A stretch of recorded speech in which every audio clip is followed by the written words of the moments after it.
Hello বন্ধুরা, তোমরা সবাই কেমন আছো? আশা করি খুব ভালোই আছো।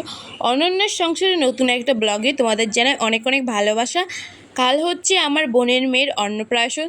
তো আজকে আমি, বোন আর মা তিনজনে মিলে চলে এসেছি সোনার দোকানে বোনের মেয়ের জন্য গিফট কিনতে। আমরা তিনজনেই আলাদা আলাদা করে গিফট দিচ্ছি। তিনজনে কেন দিচ্ছি তো সেটা তোমাদের এই ভিডিওটা স্ক্রিপ্ট না করে শেষ পর্যন্ত দেখতে থাকো, তোমাদের জানিয়ে দেব। আর দেখো, বোন এইদিকে বসে আছে আমার পাশে, লজ্জা পাচ্ছিল ক্যামেরার দিকে তাকাতে, ওর মুখের কাছে ক্যামেরাটা নিতে। দেখো কীভাবে হেসে দেয়। তো কি কিনেছি আমরা সেটা তোমাদের আমি বাড়ি গিয়ে দেখাবো। তো তারপর পাড়ার একটা কাকি এসেছিল, বোনের মেয়েরই অন্নপ্রাশনে যাবে, তার জন্য ড্রেস কিনতে।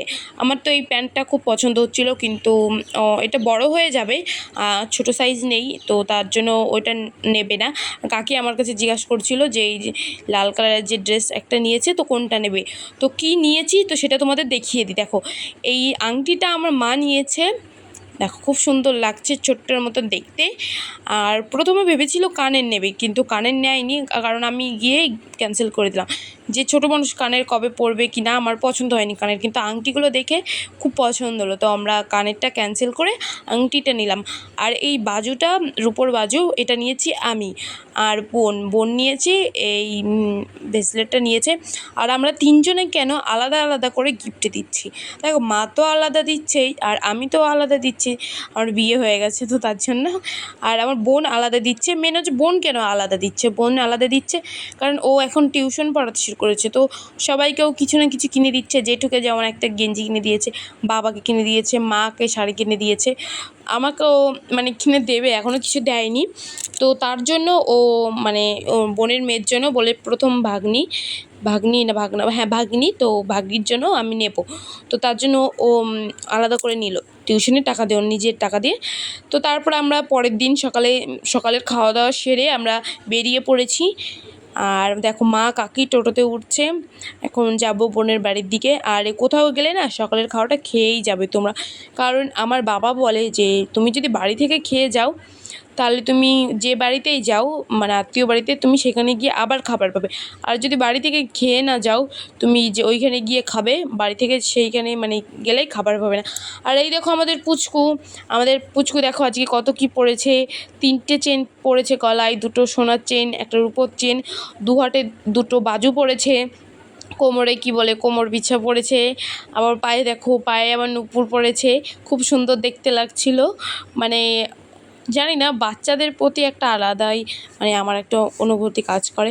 আর ও হচ্ছে আমাদের বাড়ির সবথেকে প্রথম মানে বেবি প্রথম না, মানে আমরা 5 বোন, মানে আমরা 2টো বোন আর আমার জেঠু 3টে মেয়ে, মানে সবার আগে ও, মানে সবথেকে বড় ও।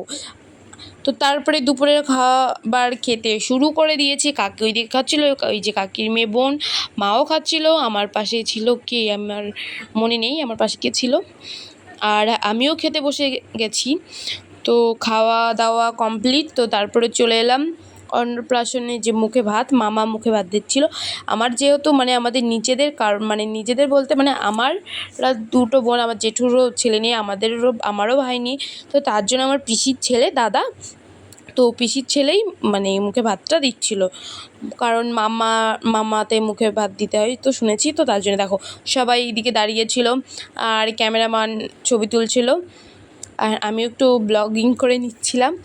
তো দেখো কীভাবে তাকিয়েছি নিচের দিকে। আর দেখো এই হাঁড়িটা কিসের বলো তো, এটা হচ্ছে বিরিয়ানির হাঁড়ি, কিন্তু বিরিয়ানি রান্না হবে না, এটাতে রান্না হবে ফ্রাইড রাইস। আর দেখো ডেকোরেশনের লোক চলে এসেছে, বেলুন দিয়ে ডেকোরেশন করছিল।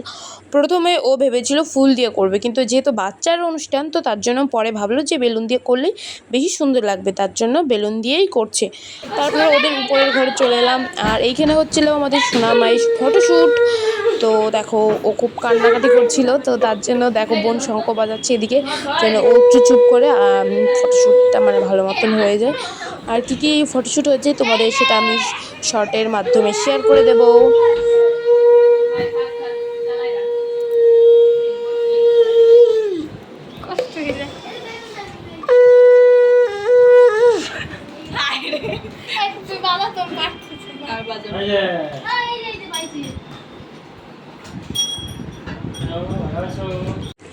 তারপরে একটু রাস্তার সামনে দাঁড়িয়েছিলাম, কারণ অনেক সময় ঘরের ভিতর ছিলাম, খুব বোরিং ফিল করছিলাম।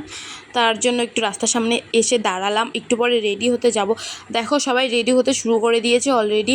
এদিকে রেডি হচ্ছে এই ঘরে, আর ওই ঘরে দেখো ওই ঘরেও মানে সবাই রেডি হচ্ছে। আর বলছে, পূজা বলছে যে আমার ভিডিও করো না, দেখতে ভালো লাগছে না এখন কীভাবে আছি। আর দিশাকে দেখো, দিশা কীভাবে সেজেছে। আর এটা হচ্ছে দিশার ননদ, আর ওই সাইডেও ছিল দিশার একটা ননদ। আর দেখো আজকে দিশাকে সবাই বলছিল যে বৌভাতের যে সাজটা, সেই সাজ নাকি সেজেছে বলে। আর একটু সুদূর পড়লে বেশি ভালো লাগতো, যে বৌভাতের যে সাজটা মনে হচ্ছে যে ওরই বৌভাত, মানে বৌভাত ওর মেয়ের অন্নপ্রাশনা। খুব সুন্দর দেখতে লাগছিল ওকে, দেখো তোমরা। আর আমাদের পুচকুকেও সুন্দর লাগছিল। ও তো ছোটো মানুষ, তো তার জন্য ওকে সাজায়নি। আর ওর ড্রেসটা সবথেকে বেশি আমার ভালো লাগছিলো, পুচকুর ড্রেসটা। প্রথমে দিশা চেয়েছিল একটু অন্য টাইপের, মানে কেমন একটা ঘিয়ে ঘিয়ে টাইপের মানে শাড়ি পরতে। তারপর এই শাড়িটা ওকে জোর করে পরানো হলো, কারণ যে ঘিয়ে ঘিয়ে বলছিল বয়স্কদের মতন লাগে। তারপর সবাইকে ভিডিও করছিলাম, দেখো অনু কীভাবে মুখ লুকাচ্ছিল, তার জন্য ওর দিকে আরও বেশি করে মানে নিয়ে যাচ্ছিলাম ক্যামেরাটা। আর অনুর মুখ লুকানো দেখে দেখো সঙ্গীতা কী করছে, মানে এমন ভাব দেখাচ্ছে মানে জীবনে কোনো দিন ভিডিও করেননি, আর ফেসবুক হোয়াটসঅ্যাপ মানে কোনো কিছু করে না, এমন ভাব দেখাচ্ছে যে মানে ওর ভিডিও করলে কী না কী হয়ে যাবে। তো তারপরে আমরা চলে এলাম খেতে, মানে খেতে আসিনি, মানে সিট পাইনি, তো আমার দাদা ওরা খাচ্ছিলো। এরপরে আমরা এইখানেই বসবো। তো দেখো লজ্জা পাচ্ছিল, ও বলছিল সরাও ক্যামেরা। আর এটা হচ্ছে আমাদের বন্ধু, মানে আমার বন্ধু। আর দাদাও লজ্জা পাচ্ছে বারবার, এখন হচ্ছে আর না। আর এরা দেখো এরা আবার মুখ লুকাচ্ছে, এখন অনু আর অতটা মুখ লুকাচ্ছিল না। আর একে দেখলেই আমার মানে মাথা গরম হয়ে যাচ্ছে, এত মুখ লুকাচ্ছে। আর আজকে আমি কেমনভাবে সেজেছি তোমাদের দেখিয়ে দিই, দেখো। আর এই গরমে অবস্থা পুরো খারাপ, মুখ থেকে মানে ঘেমে ঘেমে মেকআপগুলো পড়ছে। এমনিও আমার মুখের অবস্থাটা খুব খারাপ অনেক আগে থেকেই। তো সবার সঙ্গে একটু বসে বসে গল্প করছিলাম, খেতে যাব, সিট পাইনি, সিট পেলেই বসে পড়বো। তো সিট পেয়ে গেছি ফাইনালি গাইস। তো এখন খেতে বসে পড়েছি। তো সবার প্রথমে আমাদের দিয়েছিল স্যালাড, সস, লেবু আর চিকেন সাথে। আর এইদিকে দেখো আরও সবাই খেতে বসে গেছিলো। তো খাওয়ার সময় ভিডিও করলে না ঠিক মতন খাওয়া হয় না, তো তার জন্য খাই, পরে তোমাদের সঙ্গে কথা হচ্ছে। তো চলে এসেছি বাড়িতে, মানে সোজা আমাদের বাপের বাড়িতেই চলে এসেছি, মুখ ফুক ধুয়ে নিয়েছি। আর দেখো লিপস্টিকটা ওঠেনি, পুরো মেকআপ উঠে গেছে কিন্তু লিপস্টিকটা ওঠেনি, কেমন মানে লাগছে দেখতে। আর ভিডিওটা যদি ভালো লাগে একটা লাইক করে দিও। তো ভিডিওটা এখানে এন্ড করছি, টাটা।